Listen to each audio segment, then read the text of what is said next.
La violencia de género es un lastre generalizado que las mujeres empiezan a sufrir a edades muy tempranas. Tan solo 1/3 de las mujeres del planeta es víctima de violencia física o sexual, generalmente desde que es muy joven, y hemos visto casos últimamente. Lo más alarmante es que el fenómeno no ha retrocedido en los últimos 10 años, y peor aún, que se ha exacerbado durante los confinamientos ordenados por la pandemia de COVID-19. Hoy nos acompaña vía remota Atenas Pérez Jiménez, quien es urgencióloga, y que en esta crisis conversiva a la cual se expone día a día nos habla de la violencia de género y nos da gusto saludar. Doctora, ¿qué tal? Muy buenos días, qué gusto saludar. Buenos días, Sergio, ¿cómo estás? Gusto en platicar sobre todo este tema que hoy en día, por los casos que hemos visto y que se han presentado, sí es un foco rojo, es un foco de alarma, pero primero que nada, saber cómo entender la violencia de género. Claro, Sergio, primero pues tenemos que saber definir qué es una violencia de género.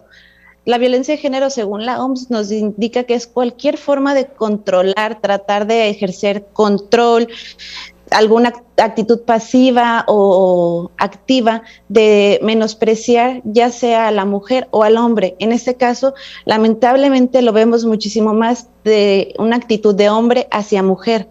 ¿Por qué se da esto?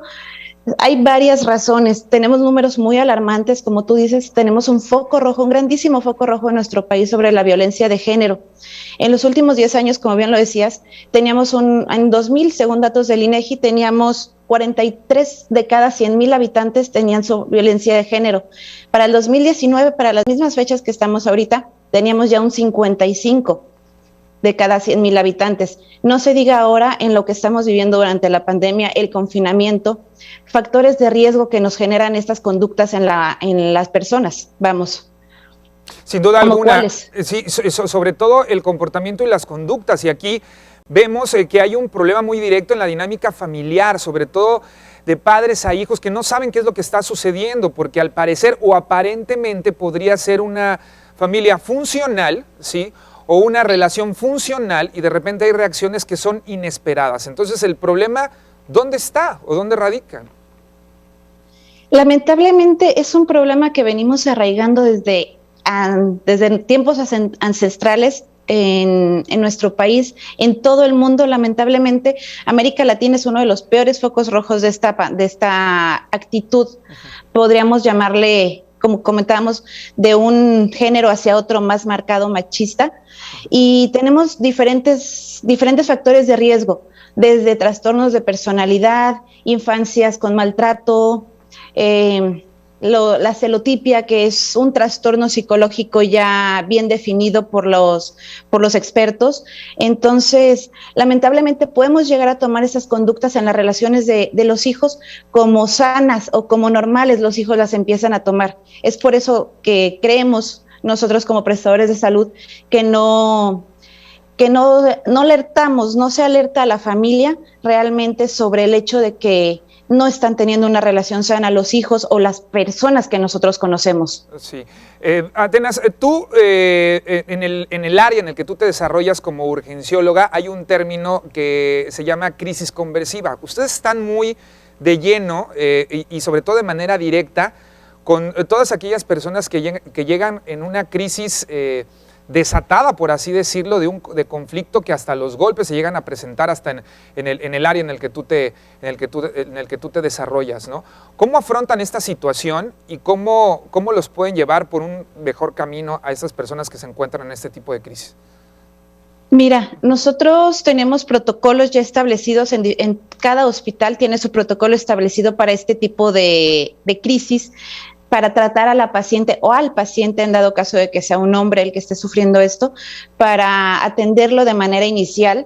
Se apoya con trabajo social, se apoya con dirección, con Ministerio Público.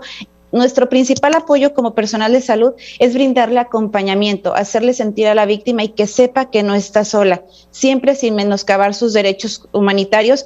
Si ellos deciden o no hacer denuncia, nosotros no podemos controlar u obligar al paciente, en este caso, a realizarla. ¿Por qué? Porque estaríamos ejerciendo violencia sobre ellos también al dar nuestra opinión y buscar que se haga lo que nosotros esperamos. Vamos.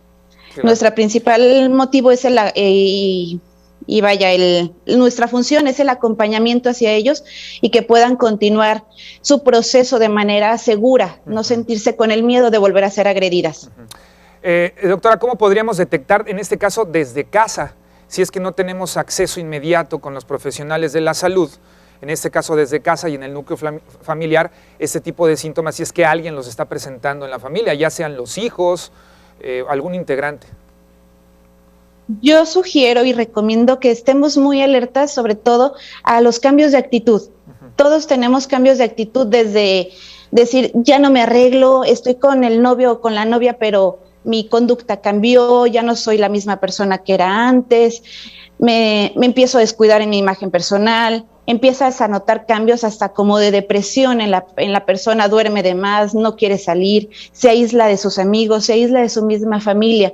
Entonces siento que esas podrían ser banderas rojas, que podríamos llamarle así, para poner enfoque en ellos y ver qué está pasando con nuestro ser querido, para poder apoyarlo, hacerle saber que no está solo, que se puede salir adelante y que no necesita estar en una relación así por el resto de su vida.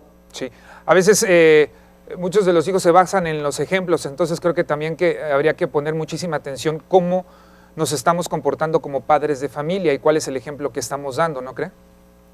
Exactamente, aunque fíjate, Sergio, lamentablemente tenemos familias funcionales, como llamas tú, en parejas de padres adultos ya, y digamos jóvenes que están viviendo esto, pero por los amigos, por la convivencia, por el control de las redes sociales, de dame tu contraseña, muéstrame tu celular, que como te decía, se vuelven conductas normales en las parejas que no son normales. Cada quien debe tener su libertad, su expresión, su forma de ser uno mismo y complementarse. Nunca hay que dejarnos controlar, porque esto es otro foco rojo. Si tú sientes que tu pareja te controla, pues échale ojito ahí, porque algo hay mal. Sí, hablabas acerca de unas conductas y comportamientos. ¿Nos podrías dar más ejemplos con respecto de cómo detectar a una persona violenta?